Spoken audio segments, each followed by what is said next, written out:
Hey book readers. We are going through a recap of Crescent City, House of Earth and Blood before book 3 comes out on January 30th. I'm going to give you a summary of each chapter from beginning to end, telling you everything that happened in this so that you will be ready for the next book. 2 years ago this month, I read this for the first time. On this reread, there were so many things that I had forgotten. I had forgotten how much I loved the writing in this book. Oh my goodness, this story, I really love this story and I love how she wrote it. I reread the book and I took extensive chapter by chapter notes, everything that happens, and then from that I made a short summary. And so this video is taking all of those short summaries from each chapter and making it a recap. Then I'll also be doing the same thing for book 2, House of Sky and Breath, before January 30th when House of Flame and Shadow comes out. So House of Earth and Blood starts off Bryce at her job at Griffin Antiquities, and her best friend Danica, who's a wolf shifter, knocks on the door. She's stopping by to take a shower and store her sword in the supply closet before she goes to a meeting with the city heads. The meeting is for an update on the latest news with the release of the human rebellion leader Philip Briggs on a technicality.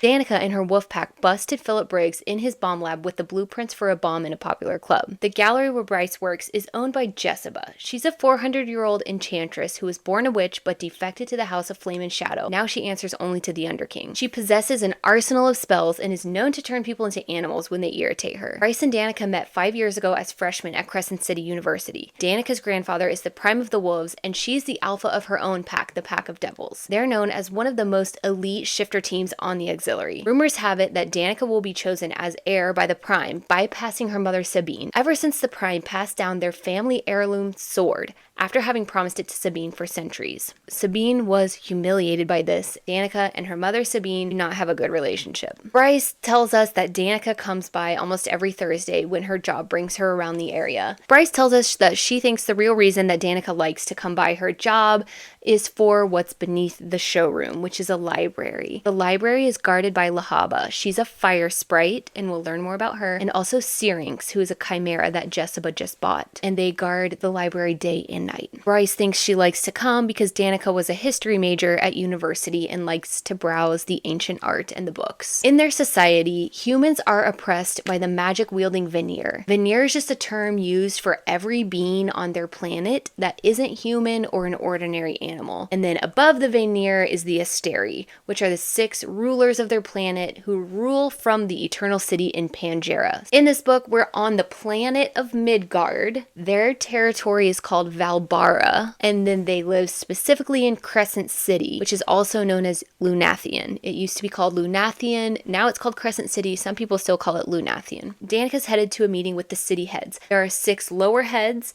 who are below Micah. Micah is the archangel of all of Crescent City, and he's in charge of everyone, and he answers only to the Asteri. The 6 lower heads are below Micah, each of them controlling a part of the city. So we have the Prime of the Wolves in Moonwood, the Fey Autumn King in 5 Roses, the Under King in the Bone Quarter, the Viper Queen in the Meat Market, the Oracle in the Old Square, and the River Queen, who represents the House of Many Waters, and her blue court far beneath the Istros River's surface. She rarely makes an appearance. She usually stays under the water. Then there's also Asphodel Meadows, which is where the humans reside, but they do not have a head that will be at the meeting because they have no seat at the governing table. Micah is the head of the Central Business District, and he rules over them all. He's the Archangel of Valbara, answering only to the 6 Asteri in the capital of Pangera. Jessica calls saying to tell Danica if she continues to use the supply closet as her own personal locker that she's going to turn her into a lizard. The gallery where Bryce works doesn't have any outdoor windows,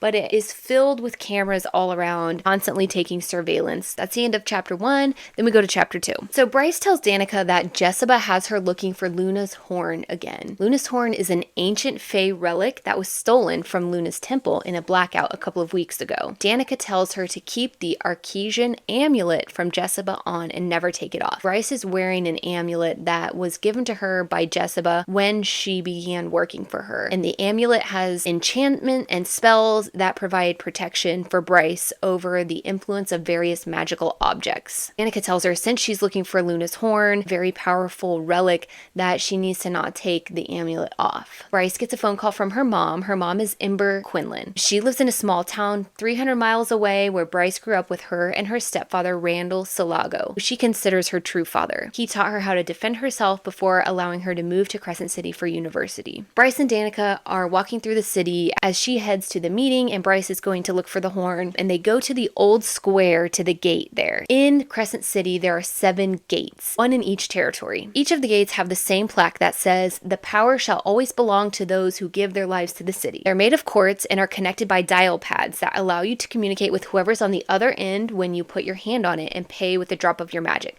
So there's 7 gates around the city. Each gate has a dial pad. When you put your hand on it, you can communicate with someone at a different gate if they also have their hand on it and pay with a drop of their magic. Superstition tells that the drop of magic that they pay is a gift to the gods, but Bryce doesn't really believe in it. They used to be used for guards to communicate across the city, but now they're really just tourist stops and people go and mess around and play pranks at the gates. Bryce and Danica have planned to make the drop together. The drop is a ritual that they have to complete in order to obtain immortality and their full power. The drop is a deadly plunge into each person's level of power where they must encounter whatever lay at the bottom of their souls and race back up to life before they run out of oxygen or die. They've planned to make the drop together in a few years when they're 27, but since they still haven't made the drop, they're not as protected and they're aging still at a regular rate. And Danica is the only one in her pack who hasn't made the drop. Danica and Bryce go their separate ways. Danica goes to the meeting with the city heads to talk about Philip Briggs, and Bryce goes to look for the horn. Chapter 3 starts where Bryce is just getting back home from a long day of work. And when she gets home, the pack of devils are all at her apartment. The pack had all gone to a sunball game for Connor's little brother Ethan. Connor is a member of the pack. And Ethan isn't at the apartment, even though he usually is, because it was a game night. He stayed with his teammates. The pack is Connor, Natalie, Bronson, Zach, Zelda, Thorne, and Danica. And they're all there. So Danica's upset about how the meeting went. They ended up freeing Briggs and they can't find any way to bring him back in. She's also upset because she found out that 2 university students were murdered the night Luna's horn was stolen. And she's upset because she was on duty and she was supposed to be watching, so she's upset about it. She doesn't know how she didn't see or hear anything. So they're just talking about the meeting and what happened, and then Danica reminds Bryce that she has a date with Reed. Reed is a human whose father owns the huge Magitech company called Redner Industries. Bryce has been seeing him for a couple of months, but she's not really excited about going on the date. Danica works at Redner Industries part-time and she set them up. Redner Industries has cutting-edge experiments. It's like a big deal in Crescent City. Even Micah the Archangel is an investor. So Bryce likes Reed because he's hot, but he pays more attention to his phone than to her, and she's starting to not like that. Also, Connor doesn't like him, and Connor has been trying to get Bryce to go out with him for years. She's always told him no because she has no interest in veneer males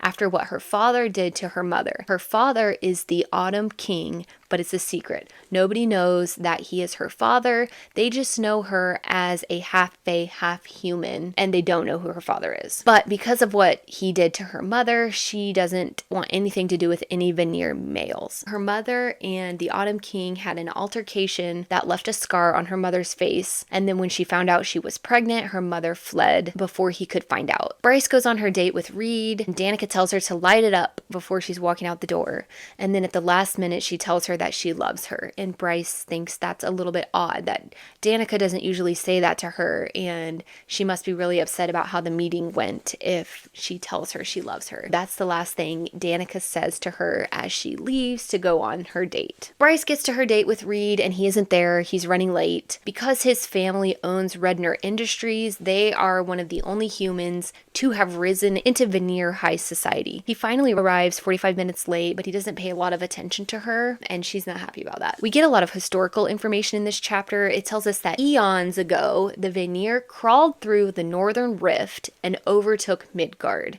an event they called the Crossing. The Asteri and veneer have been reigning for 15,000 years, and right now there's a war in the territory across the sea called Pangera, where a human resistance is rebelling against the veneer, fighting against their magic with their technology and machines. The humans were finally fed up with the oppression and their slavery and the way they were treated, and they rebelled 40 years ago, and they've been fighting ever since. The Imperial Senate had granted the humans more rights, but still anyone who stepped out of line was thrown into slavery for the Republic. And although most slaves exist in Pangera, a few live in Crescent City, mostly among the warrior angels in the 33rd. The 33rd is the governor's personal legion of angels, and the slaves are all marked by a tattoo on their wrist that says SPQM, which just stands for the Republic, noting them as property of the Republic. And then in Crescent City, there are 4 different houses, and Bryce is born of 2 houses. She is part of House of Earth and Blood for the humans, and then House of Sky and Breath for the Fae. But she was forced to yield her allegiance to the House of Earth and Blood as part of accepting the Civitas rank that her father offered her. It was the price she paid for accepting the Civitas status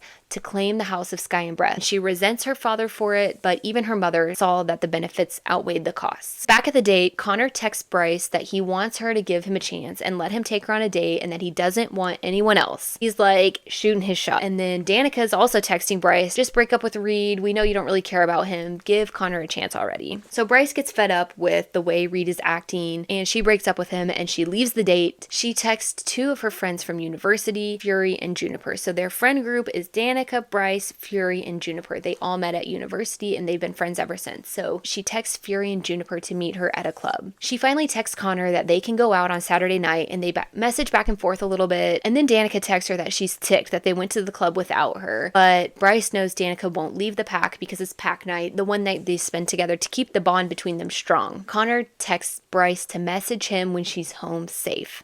And that's the last thing he says to her. Then it talks about how Bryce knows Fury is Vanir, but she doesn't know what kind, and she's too afraid to ask, and it's not really polite to ask. So then they both bring drugs to the club. They're doing drugs, and Fury has something, and Bryce asks if it's the new drug she heard about called synth. And Fury tells her to stay away from synth, that it's messed up. Bryce trusts Fury enough to heed her warning, and then she just goes on taking other drugs. And she says she can't take anything too crazy because she has work tomorrow, and then they all get high together, and they're very impaired. Bryce gets very impaired at the club. She doesn't even have memory of leaving the club, but she's on her street and she barely makes it back to her apartment. She's really not coherent. When she gets there, she realizes that the front door is crumpled and that it smells like blood. So she goes inside and she sees all of the pack have been killed and that none of their bodies are even left intact. Only piles and clumps are left of them. She finds Danica's remains on her bed with Connor and Thorns on the floor beside her, almost as if they had gone down defending her.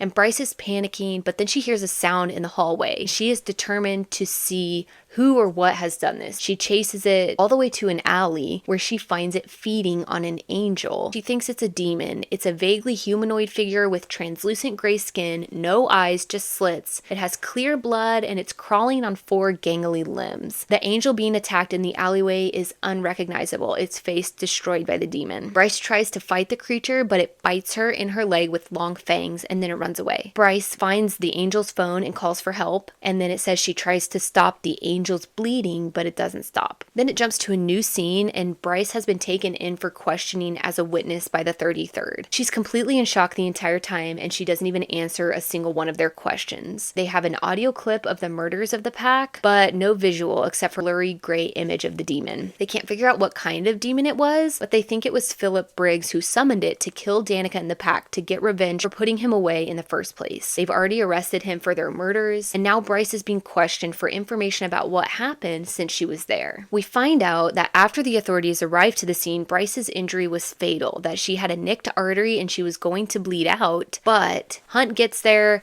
sees what's happening, sees she's about to bleed out, staples her together, leaves her there to go look and see who did it. Also about Bryce, they don't know who Bryce's father is, but they're suspecting it's a fae with high standing since she was granted full civitas. So Hunt is introduced as Micah's personal assassin, nicknamed the Umbra Mortis, meaning the shadow of death. He has the gift of lightning in his veins, the likes of which hasn't been seen in their world in living memory. Hunt is also there with Isaiah, who is the commander of the 33rd. Isaiah and Hunt are both slaves to the Republic, with the SPQM tattoo stamped on their right wrists as punishment for participating in a failed rebellion 200 years ago. Along with the slave tattoo, they also have a tattoo of entwined thorns across their brow. It was branded onto them by Pangeran witches with their spells worked into the ink itself, binding the majority of their power. And the tattoo is called the Halo, and it says that the Halo is binding Hunt's magic to 1/10 of what it's capable of. Each of the nearly 2,000 rebel angels received one as punishment. It says that the tattoo will always be there, the slave tattoo. Even if they chop off their arm, the tattoo would still appear on the limb that regrew because of the power of the witch ink. It's considered that the fate they were given is worse than death because they have now become eternal servants to those that they had sought to overthrow. And all of the angels who participated in the rebellion are known as the Fallen. The Asteri had created the angels to be their soldiers and loyal servants, and the angels enjoyed their role in the world until Shahar,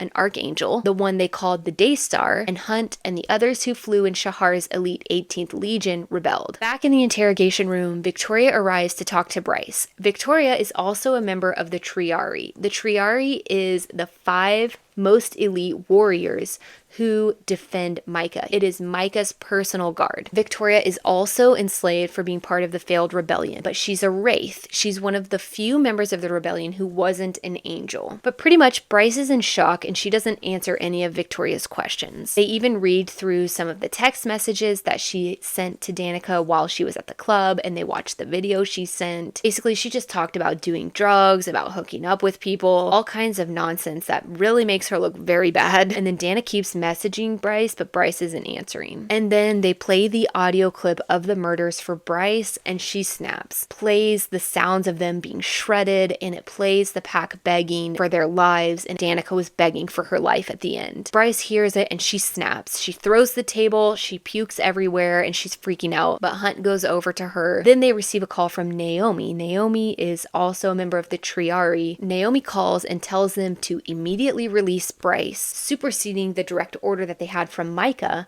because Ruhn had called. So Ruhn is the crown prince of the Valbaran Fae, and his father is the Autumn King. So we know that Ruhn is her brother, but they do not know that. So Ruhn comes for her, and he's ticked that they didn't call Sky and Breath, saying that this falls under the Fae's jurisdiction because Bryce has Civitas under their house. And Ruhn tells them that Bryce is his cousin, and he takes her home. After that, it jumps to Bryce is going across the Istros River in a boat to the Bone Quarter. Danica's sailing would be at dawn the next day. So the sailing is what they do after somebody dies. They put their remains in a boat and they sail it on the river toward the Bone Quarter.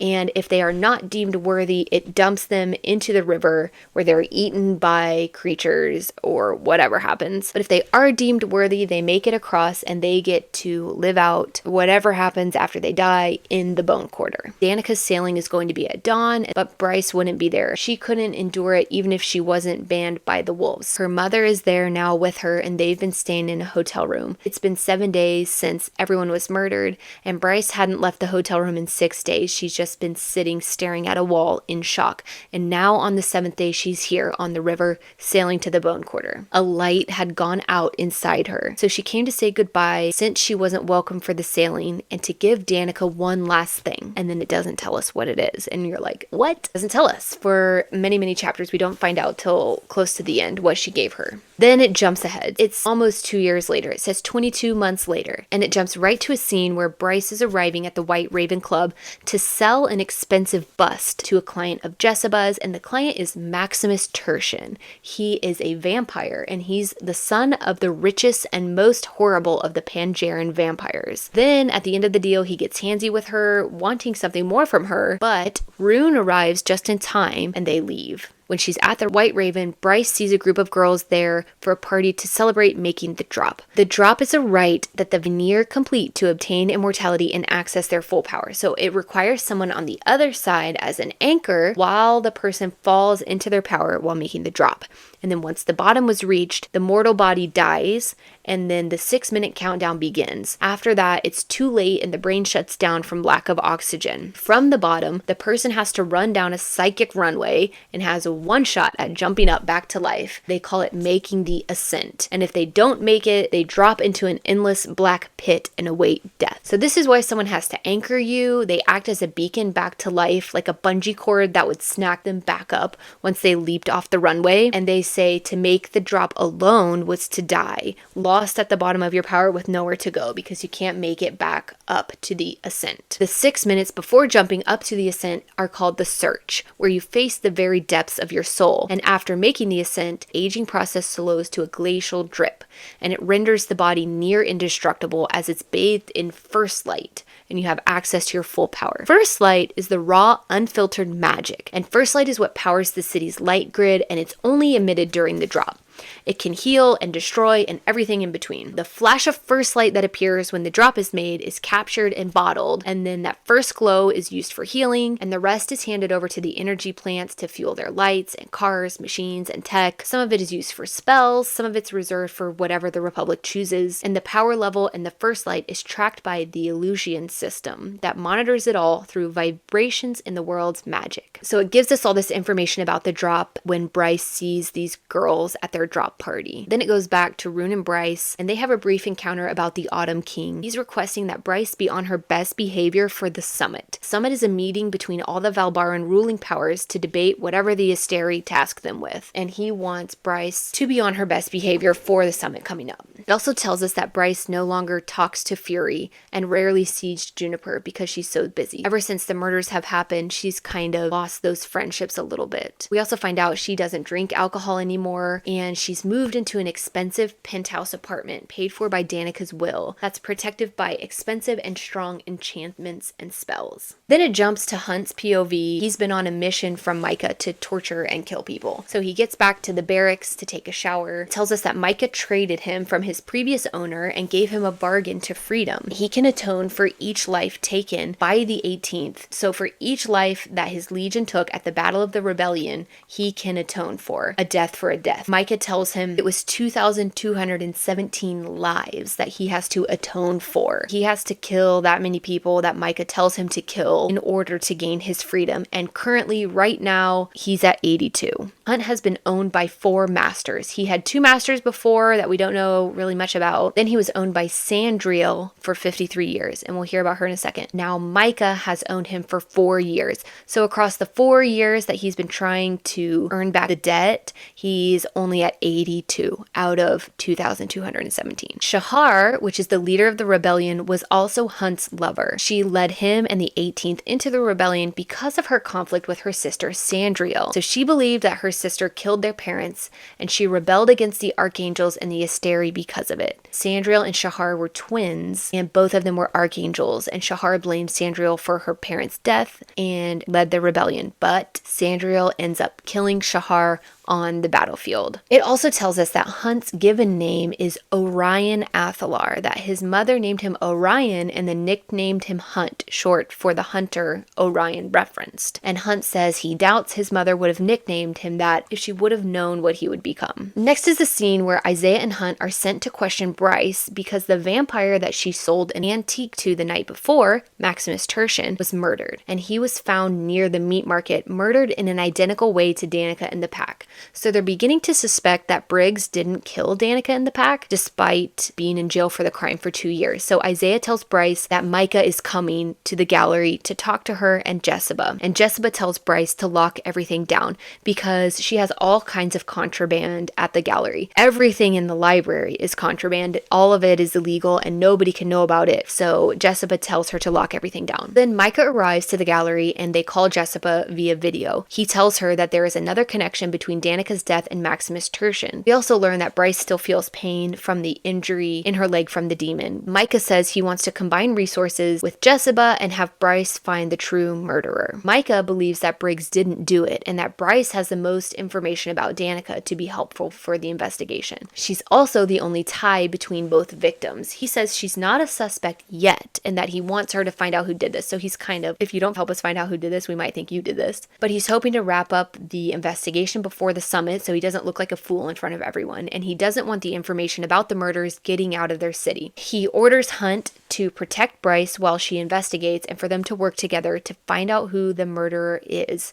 before the summit. He also tells him that Sandriel will be staying at the Comitium until the summit. So Micah, Isaiah, and Hunt leave the gallery and they make a plan about what they're going to do. They decide Hunt is going to stay at the roof across from Bryce's building to keep watch on her and also to keep him out of the Comitium while Sandriel is there because they all know that that would just cause problems. And Micah tells Hunt that if he solves the murders before the summit, that he will lower his debts to only 10 more assignments. Hunt is like, like shocked by this and super motivated to find out who did this. Then it shows Jessica and Bryce talking about the case, pretty much just figuring out how she's going to do her job and work for Micah. And Bryce is determined to find the killer at all costs because of how much she loved Danica. Next, we see a scene where Ruhn is having a conversation with his father, the Autumn King. So they talk about the murders and Bryce's involvement. Ruhn gives us some more information about himself. We learned that he takes more after his mother's line from the Avalon Fae, with shadow magic and a hint of starlight. The Autumn King uses Ruhn's starlight power in an experiment with a prism, saying he's studying how the world can be shaped, and writes his notes in the old language of the Fae. So this is just like a little side note in the scene that the Autumn King is running this experiment in a prism, but I just thought it was really weird, and I was like, what is this? And what is he doing? I feel like this is going to matter for something down the road. But pretty much they're just talking about the murders, what they're going to do about Bryce, and what he wants Ruhn to do. Then he tells Ruhn that he needs to start getting ready to get married. He needs to start thinking about getting married for a political alliance. So he intends to arrange a marriage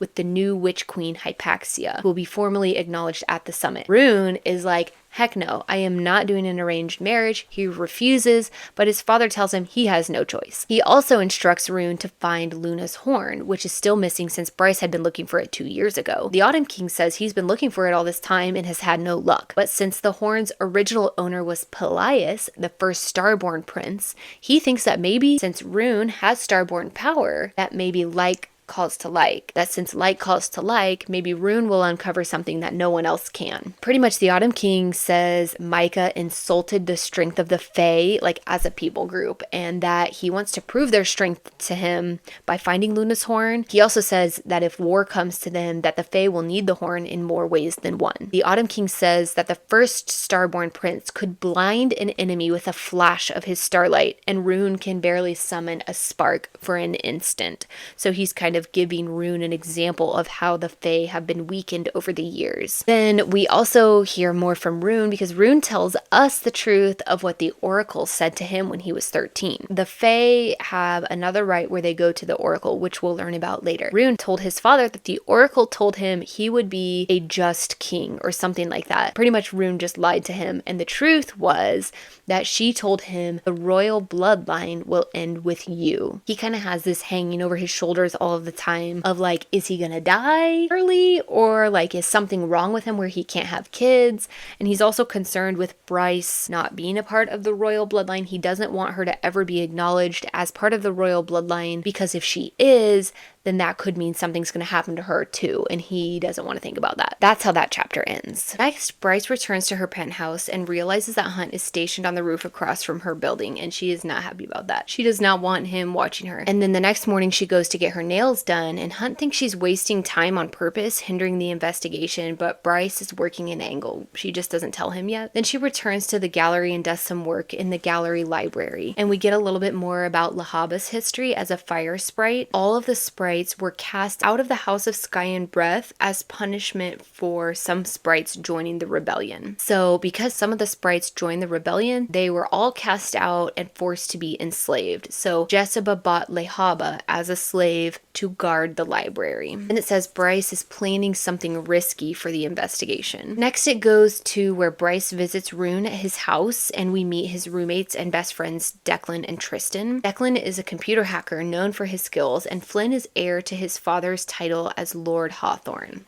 And it also tells us that he has rare earth magic, and most Fae usually have fire magic, so that's interesting. Ruhn is high on mirth root when Bryce arrives. Lots and lots of drugs in this book. She asks him if he knows anything about what's going on with the Viper Queen. He tells her to just stay out of it, and she tells him that Micah has commandeered her to investigate, and he's not happy about that, especially since the Autumn King wanted her to stay low before the summit. Then when he sees that Bryce is with Hunt, he's not happy at all, and he is not happy that Hunt has been ordered to protect her. before, because everybody knows who Hunt is and his reputation. Ruhn is getting suspicious that the murders are starting up again at the same time that his father is asking about Luna's horn, which was stolen the week before Danica's murder. And he thinks that that's sketchy, like is there some connection? And he's even more motivated to find Luna's horn now. Then Bryce talks to Hunt about her list of suspects and what she worked on that day. She went to the nail salon not just to get her nails done, but to talk with Maximus Tertian's girlfriend, who told her that Maximus didn't know Danica,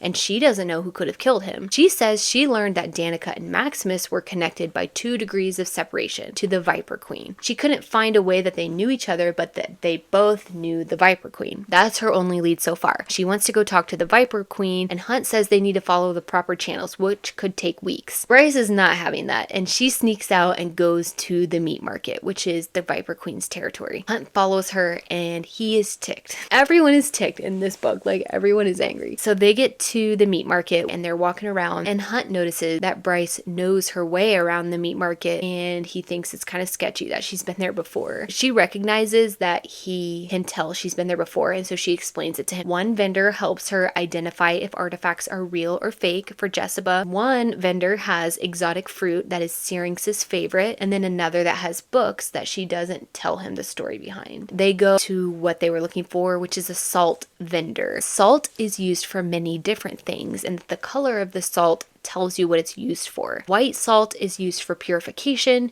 pink for protection, gray for spell work, red is also for something, but it says that Hunt has forgotten what it's for. And then obsidian, which is the black salt, is used for summoning demons directly. Sometimes demons get into their territory through the northern rift, but if you use black salt to summon the demon, that it can bypass the northern rift entirely and get them here. And that the black salt is also used for other dark spell work. Bryce buys a 7-pound, 7-ounce slab of obsidian salt for 10,000 marks after bartering with him by threatening him with her boss, Jessica. And then the Viper Queen arrives at the end of the chapter, which Bryce knew would happen. Pretty much Bryce went there to try to catch the Viper Queen's eye, and she gets this black salt in the process. And she used Jessica's money to buy it. And she tells Hunt that 10,000 marks is less than Jessica spends on a single day. She spends so much money she'll never notice that it's gone. Then we see the interaction between Bryce and Hunt and the Viper Queen. The Viper Queen tells him that she doesn't know who killed Maximus, and she gives her alibis for both murders.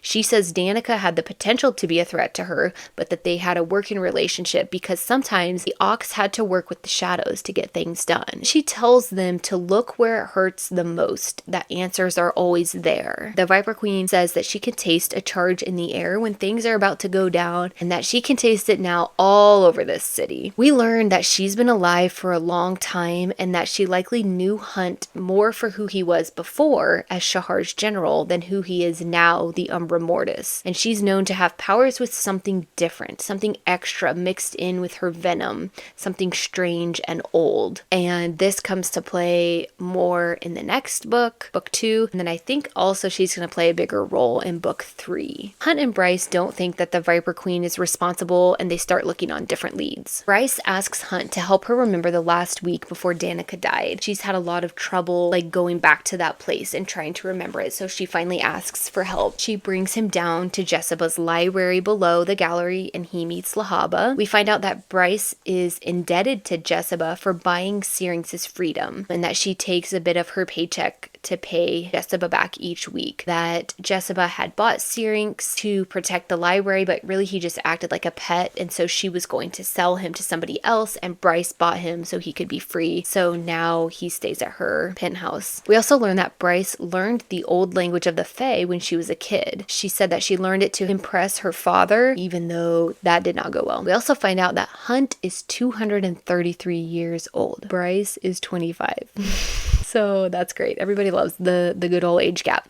It's just telling us that he was so young when he rebelled, especially to the Vanir. Since he's been enslaved for over 200 years, he was just like in his 20s or so when he rebelled, which is very young for a Vanir. We learn that Micah bought him from Sandriel for 85 million gold marks, which is an insane amount of money there. Bryce tells Hunt that she's killed before too, but she doesn't tell him anything else. She gives us some snippets of the the night that something happened with Danica and her when they were seniors at the university. And something happened, and Danica finally told Bryce she loved her. She doesn't tell us much of the story, but we know that they both came out with injuries, but we don't know what happened yet. And their love is like, it's not like romantic love, it's like friendship love. Hunt asks her questions to get her memories going about what happened that week, and she writes everything down. She tells him about getting the tattoo on her back with Danica when she was wasted. She didn't even know what was on her back until she got over her hangover. And she goes step by step through every memory she can recall from that week and writes it all down. And then Ruhn texts her to meet him at Luna's temple because it has no cameras. They meet in a corner where they're like hidden by his shadows. He tells them what he found in the Fae archives the night before. The book called to him, written in the old language with images of the horn and the beast created by the Prince of the Pit himself. So he has found the demon that killed Danica, and it is called the Crystallos, and it was created from the blood of the first Starborn Fae Prince, Elias, and the essence of the Star Eater himself, which is a prince of hell, the lowest level of hell, who they call the Star Eater, the worst of the princes of hell. And he created this demon from the blood of the first Starborn Prince and his own essence to be a creature of light and darkness, bred with the purpose of hunting the horn. So he finds this information about the horn and the demon that was created to hunt it. He says that Pelias fought the Prince of the Pit for 3 days before being struck by a fatal blow. But before he could die, he used all of the power of the horn to banish the Prince of the Pit, all of his brothers and their armies back to hell, and the horn cracked, unable to be used again. So the horn is broken. The Asteri attempted to fix it with magic and spells, but they weren't able to, so they set it aside and then donated it to Luna's temple when Lunathian was founded. And it just sat in the temple until it was stolen. So they realized that if they can find the horn, then they can find the Crystallos and whoever's responsible for the murders. So now they're determined to find the horn. They also realize they need to work with Ruhn because he has the preternatural connection to the horn, since he has the Starborn Prince's power within him, and like calls to like. So Bryce tries looking for information on the horn, but she realizes she'll have to just wait to hear back from Ruhn. She finishes her list of Danica's locations before her death, and she starts to try and put together how Danica factors into everything with the horn and the Crystallos. And she's getting exhausted, and she goes to bed right after work. Next, Bryce is working at the gallery when Jessica asks her to do something for her in her office. We learn that Jessica's office is upstairs in the gallery, locked with a hand scanner and enchantments. So basically, where she works is an antiquities showroom. The ground level is the showroom with all of the art and the antiquities, and then down below is the library, and then it has an upstairs, which is Jessica's office. And Jessica's office has a wall that's just a giant window, and she tells us that it's completely soundproof. And in her office, she has the Godslayer rifle, which is disassembled into 4 pieces on her wall, and that Jessica also has a golden 6-inch bullet in a safe beside it. Bryce is just describing Jessica's office, and these are things that are in. And then Hunt calls her to tell her there's been another murder. So they go to the scene, and it's at the gate in the old square. The victim is an acolyte from Luna's temple. Bryce thinks she can go, and she's determined to go because she wants to help find Danica's murderer, but she's triggered by the scene. It looks exactly like the crime scene did for Danica. It's just bloody and red pulp all over. Hunt asks her how she survived the Crystallos, telling her that he was there that night. She remembers that he was there, but she doesn't tell him that. He tells her that the angel she saved in the alley from the demon was Micah the Archangel, and she is shook by this. Like, she did not know that. Nobody told her that, and she is not happy to just now be finding that out. So Bryce is furious that it was Micah and no one told her. She cannot believe they never told her. And when she's mad, she runs. So she runs all around the city to get her anger out, and Hunt just trails her in the air. And at the end of her run, she goes to the White Raven to meet someone, and Hunt is just trailing her in the skies. Before she goes in, she remembers the night that she's mentioned multiple times of whatever happened with her and Danica their senior year of university. We only get part of the story again here, but we know they were on a stolen motorcycle and crashed. They were both injured and on their knees with their hands behind their heads. They're about to be shot by a male looking looking for bullets for his gun when Danica tells Bryce she loves her, and Bryce tells her to close her eyes. We still don't know anything else or how they got out of it, but it's like each time it's brought up, Bryce just keeps adding a little bit more to the story. Next, Hunt hears back from Justinian that they don't know much about the Crystallos, that the Viper Queen's alibis are confirmed and the victim was confirmed an acolyte from the temple. He regrets making Bryce go to the crime scene. He knows that she wasn't up for it. Then he follows Bryce into the White Raven where they meet Juniper. Bryce is ticked at him for not telling about Micah. She acts like she's drinking, but then he realizes it's only water. This is when he starts to realize that Bryce is just leading everyone to believe that she's a party girl, but she isn't. She hasn't had any alcohol since the murders. Then Ruhn arrives to check on her and the club explodes. So Hunt and Ruhn go straight to Bryce and Juniper in the midst and chaos of the bomb. Juniper is furious with Bryce and punches her because she tried to protect her from the bomb. And Juniper is ticked because Juniper has made the drop. And so she's basically indestructible. Like anything that happens to her, she can pretty much regrow. But Bryce still hasn't made the drop. And so Juniper is ticked that she tried to protect her when she still hasn't made the drop. Hunt takes Bryce to Ruhn's house where he takes care of her. And he says that he felt the bomb's power, but his lightning couldn't intercept it because it wasn't a missile type bomb. And while he's taking care of her, he sees the scar on her thigh from the demon attack and realizes that she never had it healed. Then Ruhn comes back and says that all signs point to the bomb being done by the human rebels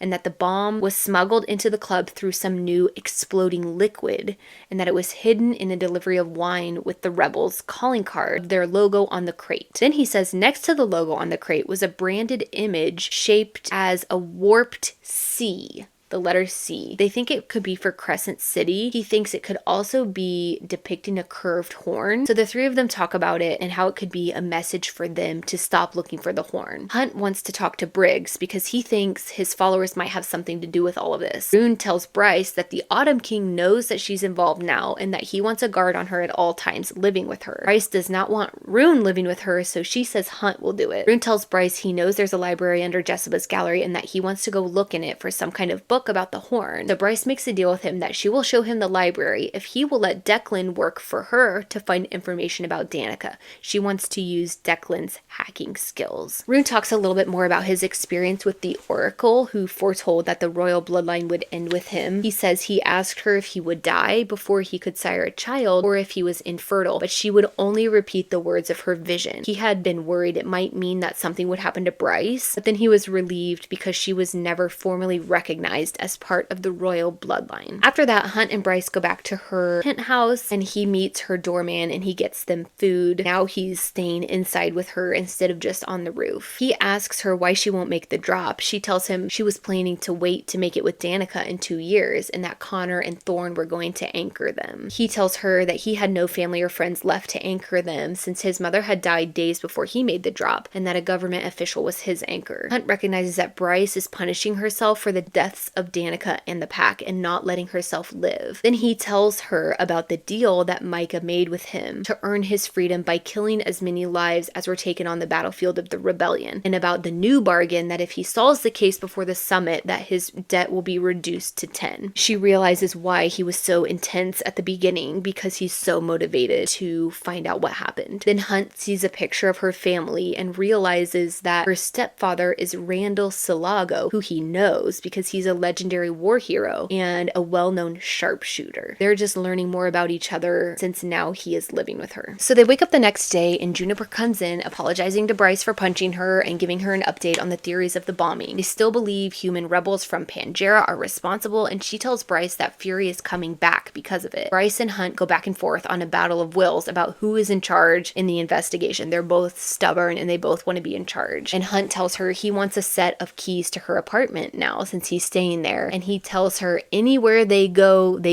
together. They're pretty much just setting the ground rules of their investigation and of their living together. Then Hunt and Bryce talk about her history with Ruhn. She tells him that she hates her father the most of all the people in Midgard, along with Sabine. Hunt tells her that he hates Sandriel. Ruhn comes to the library beneath the gallery and a book calls to him. It ends up being a book about Prince Pelias and his bride, Lady Helena. So they find out that Pelias was actually the High General for a Fae queen named Thea when they entered this world during the crossing, and Helena was her daughter. So Queen Thea was also Starborn, and her daughter possessed the same power. Thea also had another younger daughter with the same gift, but only Lady Helena gets mentioned in the book and is described as night-haired Helena, from whose golden skin poured starlight and shadows. And then Pelaius was one of several Fae back then with the Starborn power. So it used to be that Ruhn and everybody thought Pelaius was the only one with Starborn power, but now he found this book that's giving them more information. So the book says the sacred objects were made only for Faes like them, and the horn worked only when starlight flowed through it and was filled with their power. The Starborn magic, in addition to a bunch of other things, can be channeled through the sacred objects, bringing them to life. That's why the Prince of the Pit had to steal Pelaius's blood to make the chrysalis to hunt the horn, to contain that essence. He thinks the horn could have been wielded by any of them. Hunt says if the Prince of the Pit had gotten his hands on the horn, he wouldn't be able to use it unless he had a Starborn Fae to operate it. That if whoever wants the horn finds it now, they'd have to have Ruhn to use it. And then they realize they're looking for two different people. They're looking for the person who stole the horn 2 years ago, who has it now, and they're looking for the killer, that they think it's two separate people. And then the book states that once the horn was cracked, the Fae say it can only be repaired by light that is not light, magic that is not magic. So it's like a riddle, and they don't know what that means. Ruhn thinks basically it's permanently broken and there's no chance of the horn ever working again, and they need to find out why someone would want it. He tells them that the Autumn King wants it for a Fae PR campaign to increase their standing. Hunt thinks they should ask the Oracle about the horn, but Bryce says they'd be better off going to the Mystics. Hunt says that is dark, messed up stuff. That's all they talk about that in this book, but that comes back up again in book 2. Basically then, Bryce says she won't go to the Oracle because she had such a terrible experience with her before, and Ruhn hasn't told Bryce what the Oracle said to him. I think this information, this is like a side note, just me and my thoughts, this information about Prince Pelaius and Lady Helena and Queen Thea, I am wondering what is going to happen with that. If it's going to tie in book 3 somewhere, like who all these people are.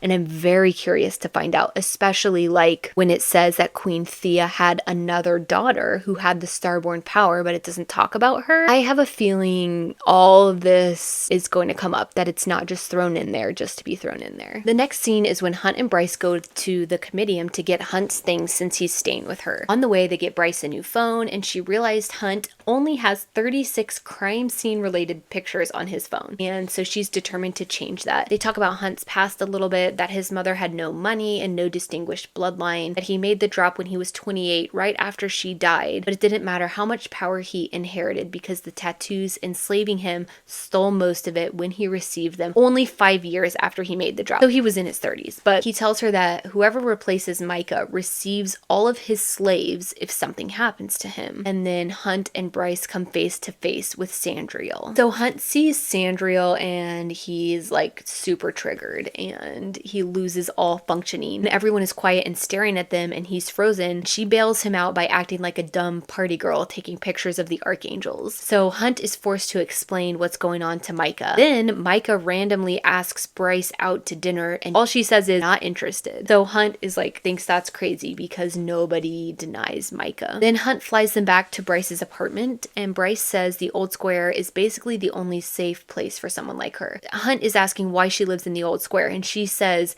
it's basically the only safe place for a half-breed. That all the other areas in the city wouldn't want her there. You know, the Fae don't want her because she's half human and the wolves don't want her because of what happened with Danica, that every territory has something about her that they don't want her there for. Then they talk about how Hunt has plans to go to the Oracle tomorrow and Bryce is not willing to go with him. So next, Micah calls Hunt with a job to assassinate someone. He gives him a warning for what happened in the Comitium where Bryce offended Sandriel and also Micah, and he says that it's never to happen again, and he gives Hunt the job to remind him of the pecking order, and he tells Hunt that their bargain still stands. So Hunt fulfills one more contracted death to get closer to his freedom, but he's starting to lose himself. He felt like nothing and no one at all. And then Bryce had waited up for him when he returns and had recorded the Sunball game in case he wanted to watch it still. They're becoming friends more now that he's living with her, and they're starting to learn more about each other. So the next day, Hunt visits the Oracle to ask questions about the horn. He knows she won't answer who took the horn because they asked her that question 2 years ago and she had refused to answer. So instead he asks her why someone wants Luna's horn. She tells him they want it to open the doorway between the worlds,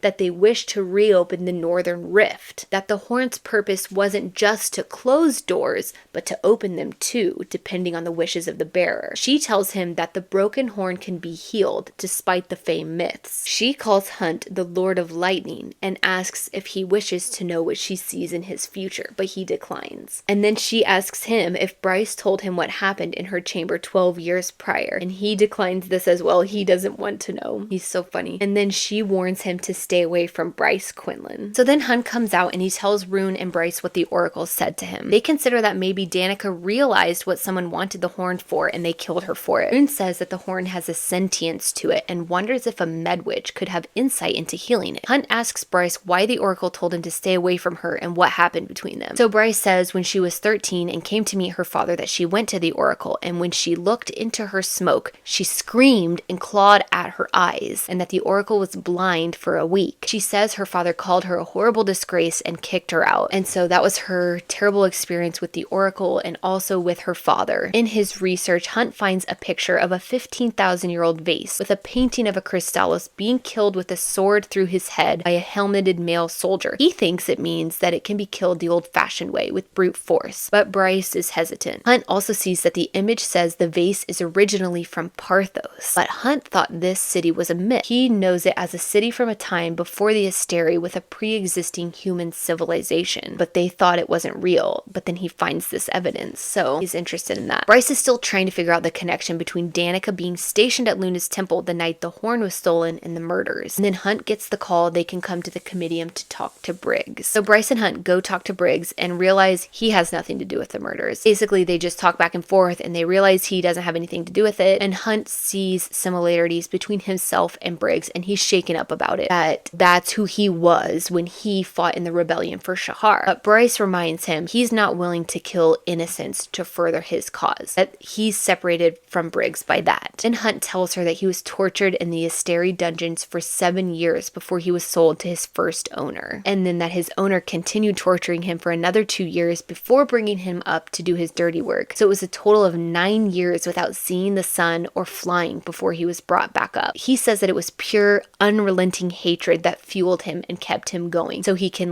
see the similarities between him and Briggs, because when they talked to Briggs, he didn't know what day it was, he didn't know how long it had been, and he looked like a shell of a human. So then as they're talking more, Bryce is starting to see Hunt as a regular guy, not just the predator in the night persona he puts off. And they go back to their list of suspects. Since Briggs is out and the Viper Queen is out, they decide to look back at the exterior camera footage from the temple to see if someone else can find something they hadn't seen before. So they meet up with Ruhn, Declan, and Tristan and ask Declan to take a look at the footage from the temple the night Luna's horn was stolen. And when they meet with them, they're at a gun range. So Bryce takes advantage of it and shows her sharpshooter skills to Hunt. She shoots 3 shots into the same small space on the target. So it looks like she only shot once, but she shot 3 bullets into the same hole. And then Hunt picks up the gun and shoots a bullet through the same hole too. So it's tension in this moment of they are looking at each other and acknowledging that they're accepting who they are and acknowledging both of their talents. They're kind of flirting with each other about their sniper skills.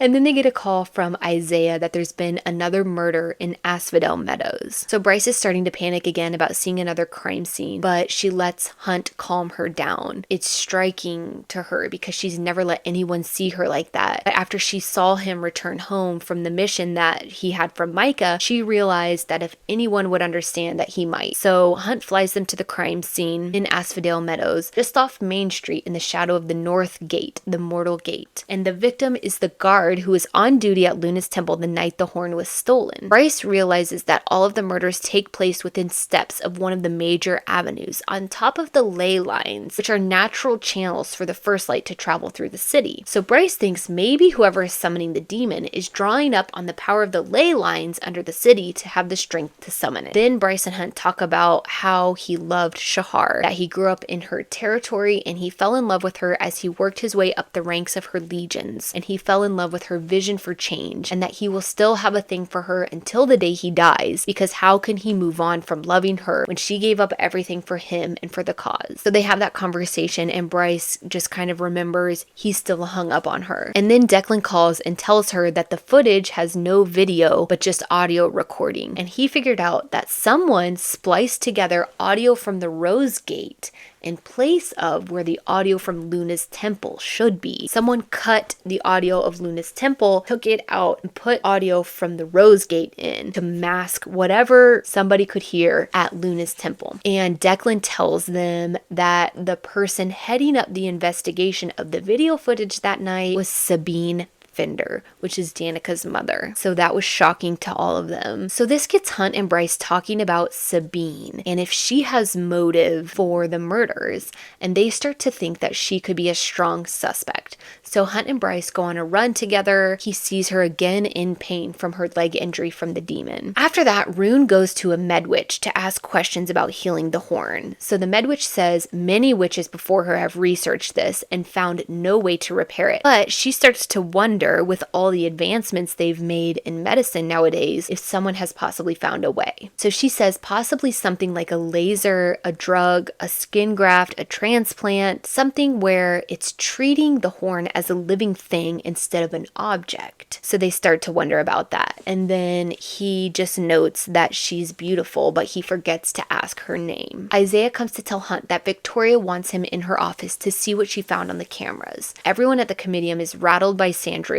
and they still don't know when Pollux will arrive. Pollux is a member of her triary who is like vicious and like basically a terrible person who feeds off of pain and torture. She is taunting them by not telling them when he's going to show up. Hunt flies them to Victoria's office where she shows them that she found a temperature fluctuation from last night, and then a camera got a picture of the creature's foot, and they think the fluctuation was when it was summoned. So they're basically just trying to use their technology and like science to get clues. It picked the demon up in Moonwood. It says it walked around the wolf pack, then it went to the Rose Gate in Fyro, and then it disappeared. So they're like, what was it doing? Because there were no murders or sightings last night, so they don't know what it was doing. Victoria says she also found another temperature fluctuation on the night of Maximus Tertian's murder, that it had the same 77-degree dip in the span of 2 seconds. They're gathering more information and finding more clues. And then Hunt and Bryce are starting to get cozier in this chapter. Bryce figured out Hunt's phone passcode, and she changed her contact name to Bryce Rocks My Socks, and she added a photo from his camera. And then also Victoria's talking about the demon. As Victoria's talking about the demon, Hunt realizes that Bryce is thinking about the night of the murders again, and so he puts his hand on her leg, and Victoria also notices that he did that, and she's like, has her eye on them. So things are just starting to pick up between Hunt and Bryce. Then Hunt and Bryce go to the Rose Gate where the demon was spotted on the cameras the night before to see if there's any evidence of like what the demon was doing. And they don't see anything, but they realize that the pattern of appearing around the main streets could be from the sewers and not from the ley lines. So they look into the sewer, but they don't see anything. They're just trying to follow all their leads. They keep coming up to dead ends. So they make a plan to talk to a contact that Hunt has in the House of Many Waters to see if they have any intel of anything coming out of the sewers, since they all lead back to the Istros. So Hunt and Bryce go back to her apartment to get cleaned up, and Hunt finds Bryce's collection of unicorn toys in her linen closet while he's looking for soap. So this is like a cute little interaction between Hunt and Bryce as they're getting to know each other. Bryce tells him the story of how the unicorns helped make her feel like a regular kid, that her mother drove 2 hours away to get this special one, Jelly Jubilee,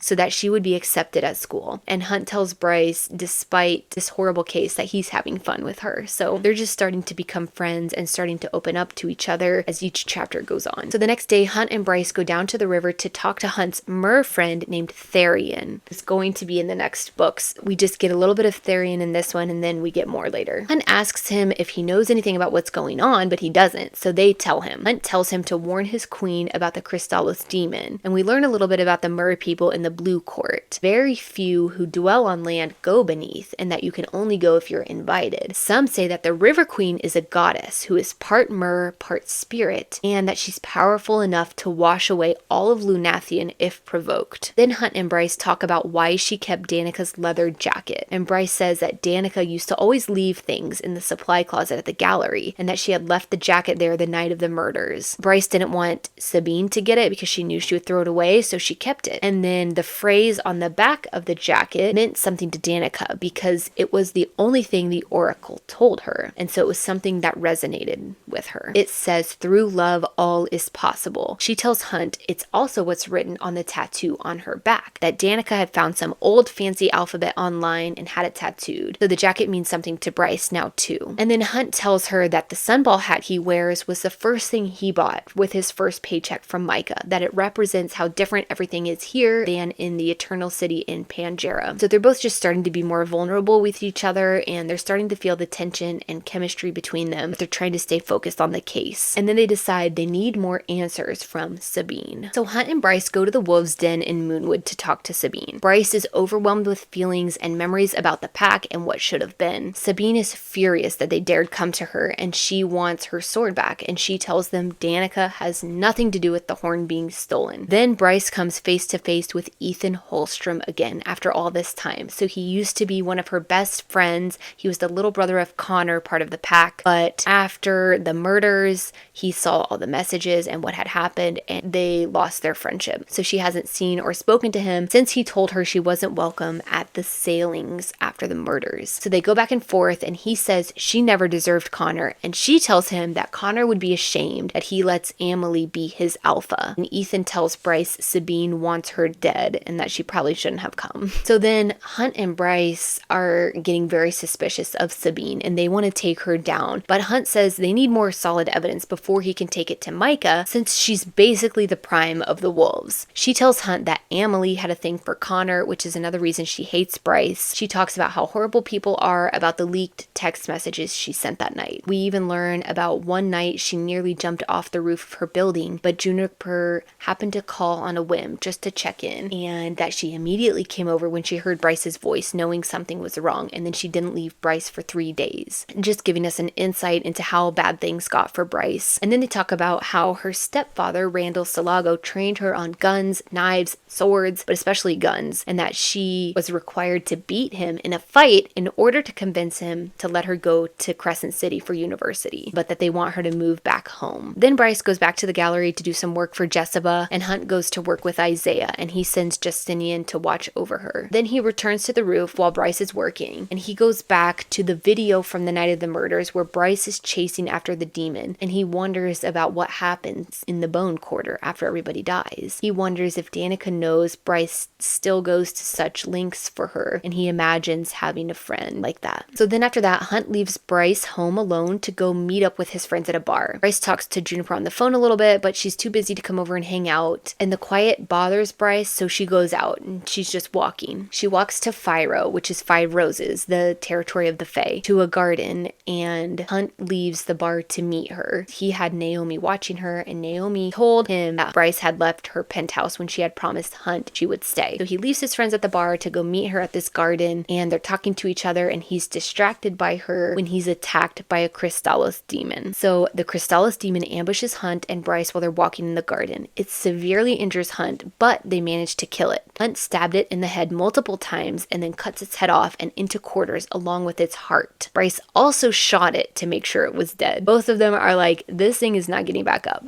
So then they realized that the bite had venom that nullified his power, which is how it took down Micah and Danica and the pack of devils. And then the med witch from earlier comes on the scene. She heals Hunt. She uses leeches to get the venom out of his wounds and heals him with her magic. Then she runs into Ruhn and tells him she might have an idea of how the horn can be healed and that she wants to get together with him to talk about it, but she leaves again before telling him who she is. So then Hunt and Bryce get back to her apartment. She hugs him and he starts kissing on her when the metal door to the roof slams open and it's Sabine. Hunt already has his gun drawn and aimed as she enters the roof. So Hunt has his gun pointed at Sabine's head and she has a gun pointed at Bryce's heart. Bryce is in front of Hunt, his arm wrapped around her waist. So he realizes that she must have had the cameras disabled, like put on a loop, like at the temple, or else the Legion would already be there. So he knew no one knew what was happening. He slowly tries to cover Bryce's heart with his arm, knowing his armor could deflect the bullet and that he could regrow an arm if needed, but that she wouldn't survive since she hasn't made the drop. So then Sabine tells them that she told them to stay away from this, but they didn't listen. They showed up at the den asking questions they had no right to ask, and Bryce accuses her of killing Danica. And when she does, Sabine is shook. She is like totally shocked that they think she would do it. They tell her all of the leads they have on her, and she says she didn't kill Danica, that she was protecting her because Danica was the one who stole the horn. Sabine tells them she swapped the audio file because she could hear Danica's footsteps stealing the horn and returning to her post. She doesn't know if Danica caused the blackout or if she just took advantage of it to steal the horn. Bryce doesn't believe it and questions why would Danica steal it. Sabine says because she was a brat. Sabine literally hated her. And Sabine says that Hunt asking questions is tarnishing Danica's legacy and he wants them to stop. Sabine says she didn't send a demon at them. She had been waiting there for them all night. Then she says Amelie is across the street watching them and saw them putting on quite the show before Sabine came. Sabine said she said those things about Danica the night she died because she assumes that someone killed her for stealing the horn and not being able to keep it quiet. She claims everything she did was to protect her daughter, and she tells them that they'll regret crossing her. And she threatens them, saying if they jeopardize her legacy, she'll kill them. So she came there to confront them for going to the den to confront her. And then she learns that she's a suspect and she loses her ever-loving mind. And she is like, no, absolutely not. And she tells them Danica stole the horn. So then Hunt and Bryce fill Ruhn in on what they found since they've seen him last.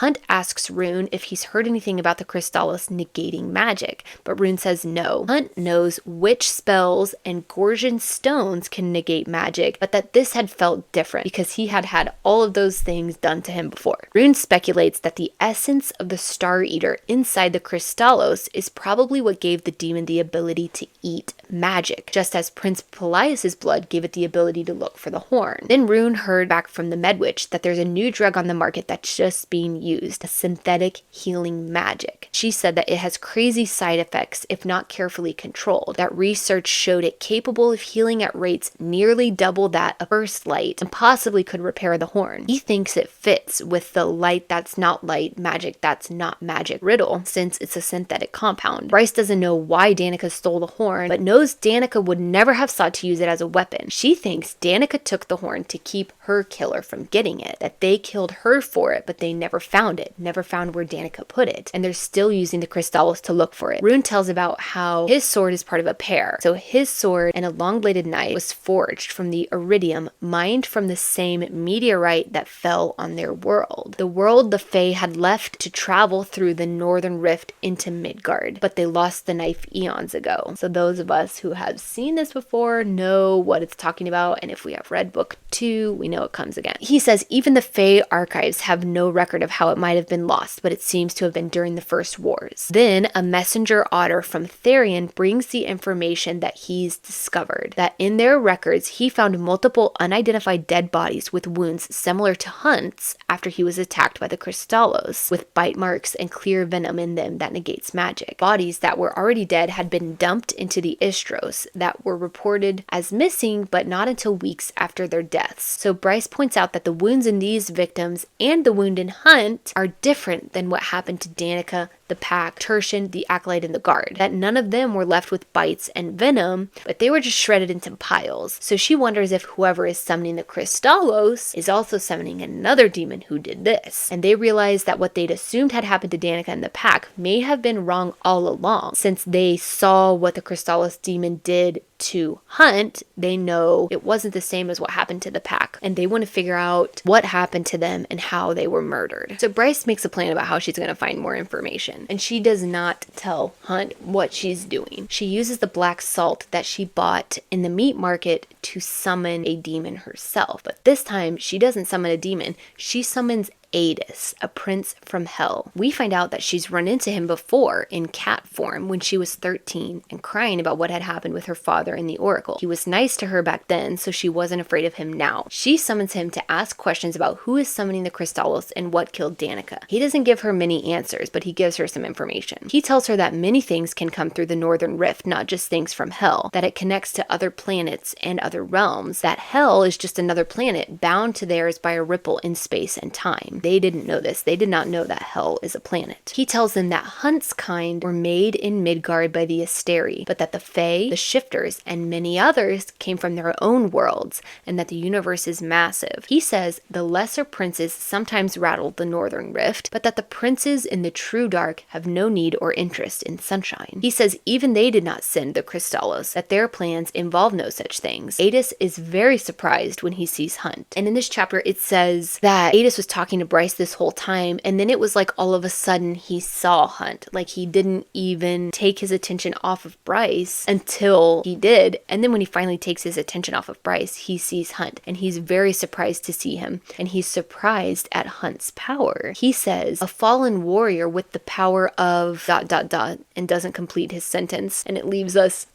It says, Adis's groomed brows lifted in surprise, his blue eyes narrowed to slits, then simmered like the hottest flame, and he said, what are you doing with a black crown around your brow? And we're all like, what is he talking about? Hunt has never heard it called a black crown before. Always the halo, the witch ink, the mark of shame, but never the black crown. And so we know Adis knows something we don't know, and we want to know what it is. But then Bryce begs him to tell her if he knows what killed Danica. He tells her to run the tests again and find what is in between. Then he begins to fade. He says that their bodies can't stand his temperature any longer because when he was summoned, the air became very cold and it was dropping by the minute. So he said they run out of time. Before he fades, she thanks him for that day. He tells her to make the drop and then find him. And right before he fades away, he says, the oracle did not see, but I did. And so we're like, what?